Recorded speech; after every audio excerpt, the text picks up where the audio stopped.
crowd, they're never tame. Mets PostGame Show brings the flame.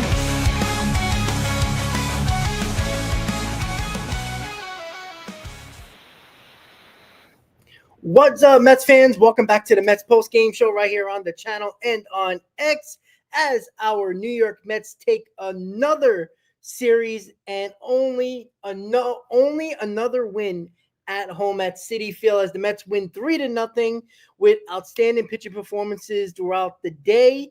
And the Mets are now 7 games over 500. They have a 3-game winning streak, looking to go for the big old 4-game sweep tomorrow of the St. Louis Cardinals with Clay Holmes on the mound. How is everybody doing, guys? You feeling good on this Saturday, the day before Easter? I'm feeling good. You're feeling good. I'm feeling good. Everybody's feeling good. We got Mets winning baseball. We got the Knicks on right now. It's just a lot of fun in New York right now, and the New York Mets are sticking to what they have been doing well at all times, even when the offense isn't scoring many runs, but they're finding ways to scrape enough runs to get the job done as the pitching continues to be outstanding. And that is exactly what they continue to do and exactly what they're finding ways to win. And that is exactly what they're trying to do over and over again. And they're beating the teams that they need to beat. What's up, everybody? Hit that like button. Hit that subscribe button if you're a new subscriber of the channel. And yeah, absolutely. And I agree with you, right? I guarantee you guys, we've all had takes that we were completely wrong on. And I was completely wrong, and I'm not afraid to admit it, about Kodai Senga. Now, it is only a couple of starts in April, so I'm not going to go overly crazy, but you know what? I'd rather be proven wrong. And you guys been around the channel long enough to know that, yes, I do kill the same way I killed Pete Alonso last year. Well-deserved, and most of us did. But I'd rather be proven wrong. I don't want to be proven right. It's not like I'm rooting against Senga so I can be right. That's crazy. Right? I want to see Senga do great and be great. And he's been outstanding. He had a very good start today, right? Got a little sticky in the sixth inning, couldn't finish the sixth, but that's okay because when you got a bullpen the way the Mets do, closed out the sixth, and the rest of the guys did their job, and you put it in the books, and you put it in another W in the win column, and that's exactly what we have to do. And you know what? I'm glad I'm wrong. I am, right? I wasn't sure, and again, the Mets are taking very much good care of Kodai Senga when it comes to, giving him an extra day. They're doing it, and they're going to probably continue to do it. I still don't like the 6-man rotation. I think when you actually need him to go on a fifth day, we'll see when it really matters. That is definitely going to be concerning to me, especially when you would want Senga to pitch in, obviously, a 3-game series in the playoffs, if it's a wild card, or a 5-game series in a DS. Can he go a second time in a series? We shall see, right? That is yet to be determined. I don't know. And yeah, he might be able to get on the mound, but can he pitch well, right? That is still the conversation that I'm going to concern myself with. But the way the Mets set it up right now, and they're looking like they're probably going to go to a 6-man rotation at some point, probably over the next couple of weeks, maybe even sooner, they're going to give Senga days off, right? They're going to give him an extra day, and they're going to continue to do it. Yeah, for everybody, yeah, the pitching lab is just amazing. Again, you know what? The first year of the pitching lab, everybody's like, all right, it's a lot of – you ain't going to give the lab all the credit and Stearns all the credit. Some people are like, you know what? It could be a little bit of the lab, could be a little bit of luck. But when you do it again and again, it is only April. It is only 21 games. So, again, you can't go crazy, right? Let it develop over a whole season. And if it shows a lot of results similar to last year and pitchers that are, one of the worst pitchers in baseball in Griffin Cannon, ERA-wise, wasn't very good, and turns him into a above average pitcher, great. Look at these bullpen arms. I mean, another couple of guys that are just showing up. And the lab has been outstanding. You do this back-to-back years, you got to start giving a lot of credit to the pitching lab and David Stearns and all the coaches and all of that stuff. So good job by the pitching staff, the lab, David Stearns, it's amazing. It has absolutely been amazing. And Cannon hasn't been insane. He's been, I mean, he's had over a 4.5 ERA. Now, it's a full run better than last year. But again, let's develop it out for a whole season. This pitching staff has been outstanding for 21 games, 3 weeks of the season, right? Has been. But let's give it a little bit of time. They've been outstanding. They've been absolutely crazy. I mean, it took up until like late May into June before the pitching even started to show a pulse, especially the starting pitching. And we know all the injuries with the bullpen that kind of derailed the bullpen. But overall, I mean, it's just been outstanding. Like, I do like the fact that they're winning close games. And, you know, even when they're not scoring a lot, the pitching is picking them up. And when they're behind, the pitching is keeping them in ball games where the offense has a chance to come back in every game. I mean, out of our 7 losses, and me and Chris said it many, many times, the offense probably lost about 4 to 5 of those 7 games. Like, it really hasn't been the pitching, and that's even more of a plus because the offense is still not running on all cylinders. And a little bit of a down note, or a little bit of a talking all the positive. Mark Vientos came out of the game today because of groin discomfort. Still waiting on the update. If you guys are watching the post game, please let me know in the chat because I don't want to be looking down at my phone. As when you're doing a solo show, you don't want to, stay quiet and look at your phone. But if you're listening to the post game, if they give any updates on Mark Vientos and the groin, please let me know and I'll put it out there. But he came out of the game. Brett Beatty replaced him.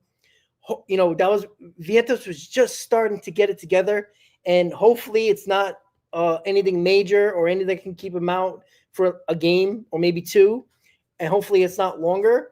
But he did come out of the game somewhat early, and Brett Beatty took over, but hopefully he's okay. So little downside about today's game is Mark Vientos came out with groin discomfort. Hopefully it's just a little bit of a strain, nothing bad or anything like that. He'll probably go for an MRI most likely or not. We'll see. But if you hear anything in the post game, please let me know. And listen, guys, the 3 RBIs came from the guy number 2 in the order and the guy number 3 in the order. Juan Soto got the first RBI of the game. Then Pete Alonso doubled in Juan Soto to make it 2-0, and then Pete Alonso with the shot late in the game with a solo home run, a rocket to left field for his 6th home run of the season, making it 3-0 and putting the icing on the cake and getting the insurance run, add it on, right? This is what the Mets have actually done this season. Even when they're not scoring a ton of runs and the offense hasn't been great, they've tacked on runs late, and that has been another good sign of an offense that is just waiting to take off. And you see Juan Soto's getting better at bats. He's swinging at better pitches. He's getting solid contact. He looks a lot more confident at the plate than he did a week ago, and that's a good sign. Pete Alonso has been carrying his team all season for the first 3 weeks of the season. He's been doing it. I like to see Lindor. Obviously, he hit the game-winner home run last night. He's been looking good. Look at the play he made in the the 8th inning, going up the middle and making that spin around return and throwing it to first base. If that was anybody else, that shortstop would have panicked and either bobbled it or thrown it away. Francisco Lindor knew he had time because of the runner. Took his time, even on the run, still was able to plant his feet and throw out the runner and end the inning to get out of that 8th inning jam. And that was huge. That would have been 2 runs right there. And who knows what would have happened in that inning. I mean, Pete Alonso hit the home run anyway, so it would have been 3-2 if Lindor didn't get that runner out or get that hitter out with that play. And now look, it's just the little things that this team is doing. Even though certain areas of the team is still not great, they're doing the little things. And again, it would be awesome if this pitching can continue to do what they're doing. I mean, who wouldn't want that, right? I mean, just imagine. Just think, 4 years ago, people were like, "Oh, Lindor can't play in New York. You know, he's not meant for New York," and blah blah blah. And not even 4 years later, we're singing "My Girl" very loudly at Citi Field. He was an MVP last year, and the fans love him. He's a leader. He's our captain. Like, that is absolutely amazing, guys. And I do love the fact that Lindor is embracing this and he finally feels at home, right? Last year finally was his moment to say, New York is my home. It took a couple of years, but sometimes Lindor New York can eat you up. And we all know that. We are a very tough fan base. We all know that. And it's not easy to play here, and we understand that. Now, we're going to get on you regardless because, well, why wouldn't we? I'm sorry, guys. What the hell? I don't know what's going on. I'm trying to put the Nick game on, but then they changed the channel on me. What's going on here? You're messing me up. All right, there we go. That is so weird. Whatever. Who cares? Right? So the fact is, this team has been outstanding. And the standing ovations, the loud crowds, 40,000 last night. There was 42,000 today. It's Easter tomorrow. Who knows the crowd? It could be a big crowd. It could be a small crowd. It depends. There's Passover, there's Easter, everything in between. So, a religious holiday, who knows how it's going to be. People show up to the game. People don't. Holidays are weird, but this team has been playing outstanding, and this is exactly what the fans expected to start the season. We are supposed to be one of the better teams in baseball, and the Mets are playing like it, and the Mets have a record like it, 7 games over 500, maintaining first place in the NL East. Tomorrow we go for the sweep. Now, I think we should get greedy, right? We should get greedy. We took the series. We already won 3 out of 4 regardless of what happens tomorrow. We took the first 3 games, but tomorrow is the day you get greedy as a Mets fan. You want to sweep this series because you got the Philadelphia Phillies coming up on that Monday, Tuesday, and Wednesday series at home. It's going to be a tough task. You want to win the games you need to win. And tomorrow is another game you should win. Sonny Gray hasn't pitched well this year. Clay Holmes' last start has been really good. You got to take advantage of a down Cardinals team. And the hardest game to win is the last game, especially when the team's looking at a sweep. They're going to be desperate, right? This is a team that is spiraling a little bit. They play better than expected, but they're not a very good team. They don't want to get swept, right? It's getaway day. Hopefully they're packing their bags and can't wait to get on the first flight out. That's where you're hoping that their mind's not in it and you just take control of the game and destroy them. And that's what the Mets got to do. They got to put the hammer down right away tomorrow, score a couple of runs early. Don't make it easy on them. Give Clay Holmes an early lead and take off running. And that is exactly what they need to do. Get greedy, Met fans, tomorrow. We need a sweep. I want a sweep, right? 3 out of 4 is beautiful.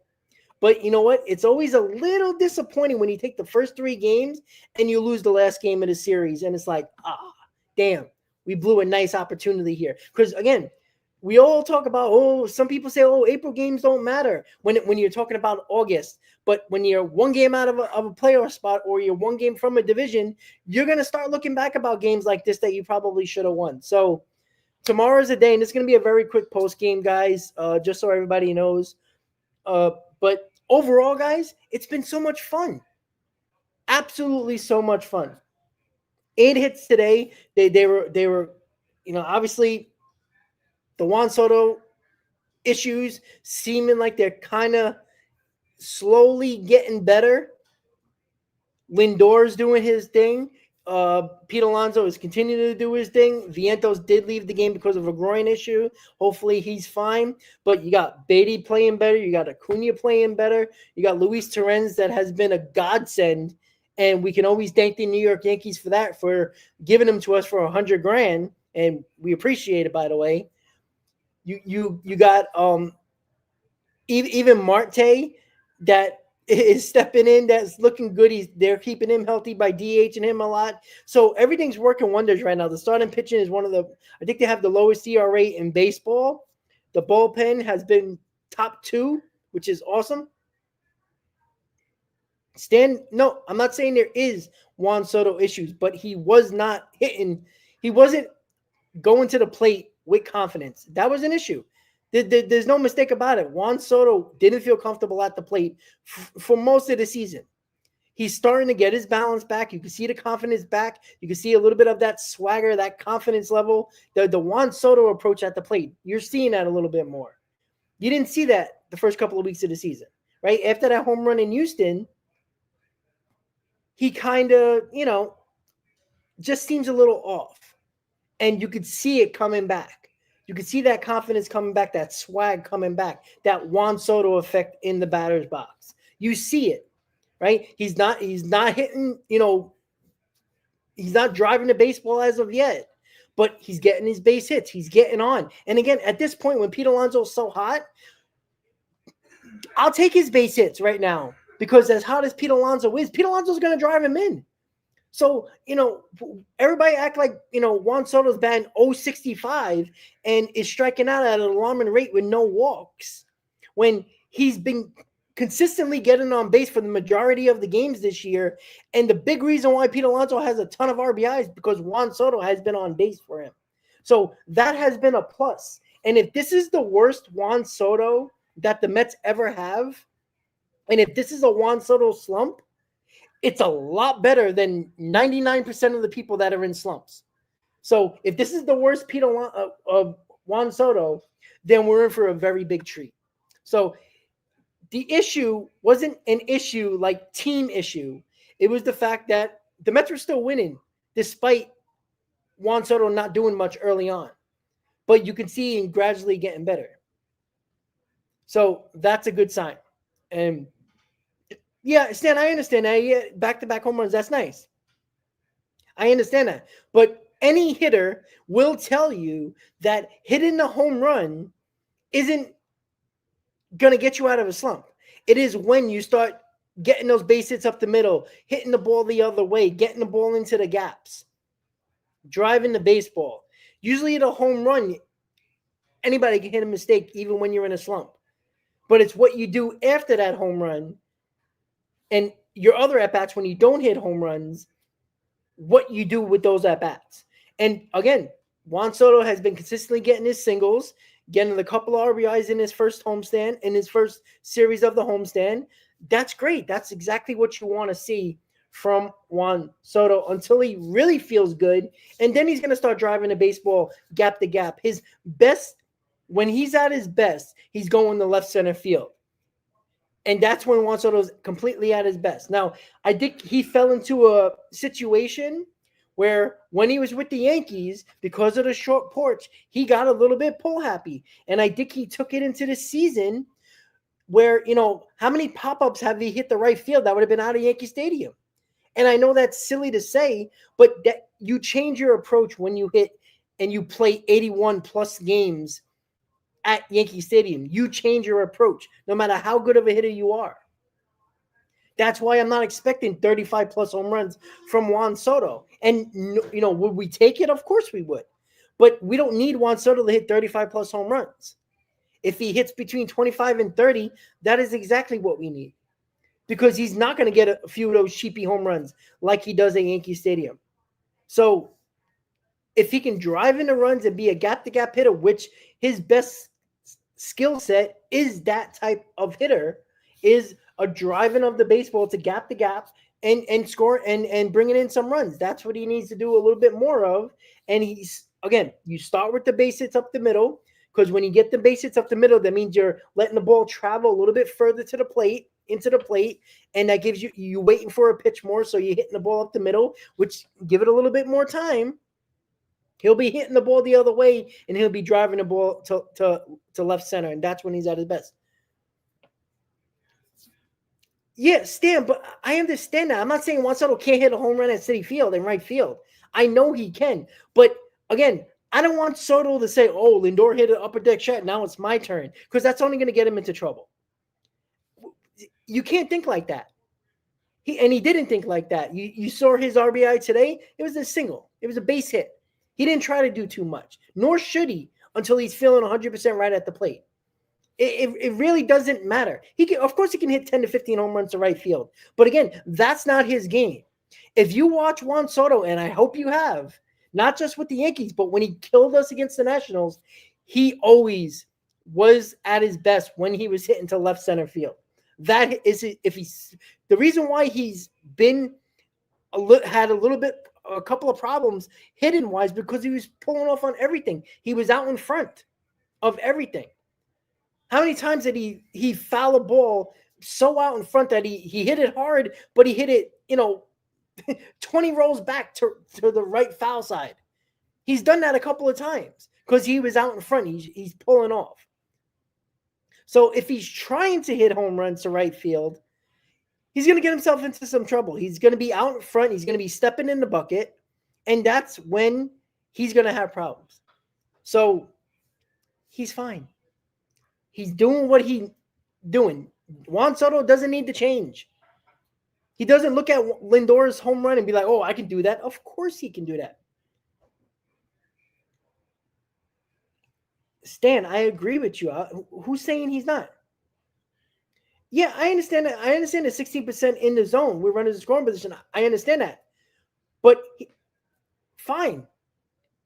But right now, when you're not hitting the baseball, and even when he was able to get his pitches, he wasn't hitting them either. So he's a selective hitter. I've always known that. You're not educating me here. Trust me. Yes, he was trying to pull. Again, you got to watch the games. He was trying to do too much while they weren't throwing them balls in the zone. He was pulling off. That's why he was hitting slow ground balls. That's why every ball seemed like it was going to the right side. He wasn't trying to hit the ball the other way, which is his best asset when he hits. He was trying to pull off.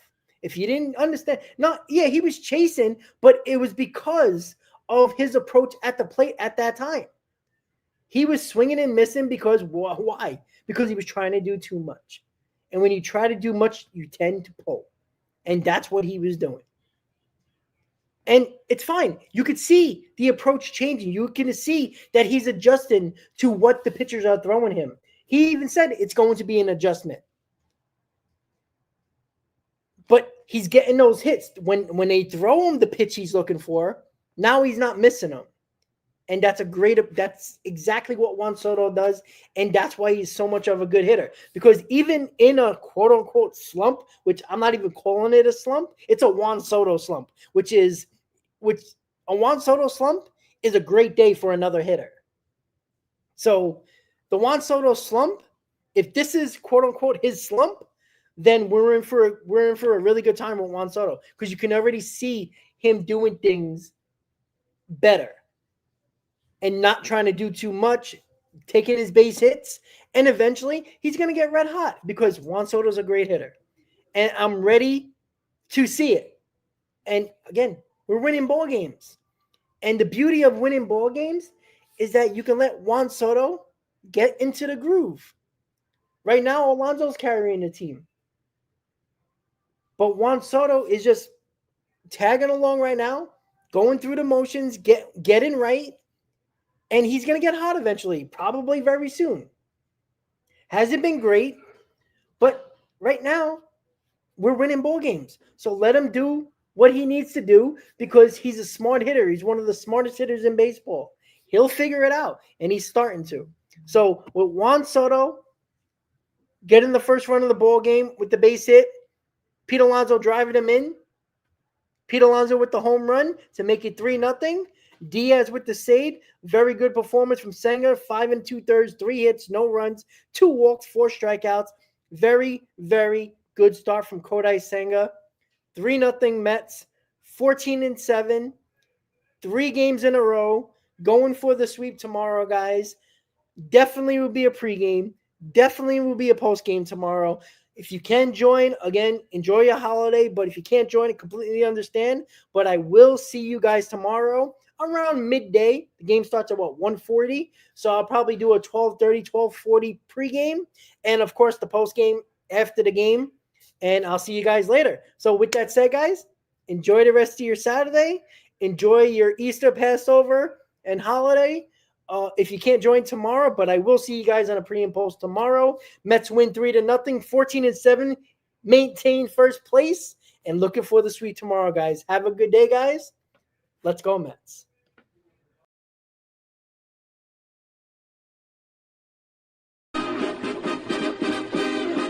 Meet the Mets, meet the Mets. Step right up and greet the Mets. Bring your kiddies, bring your wife. Guaranteed to have the time of your life because the Mets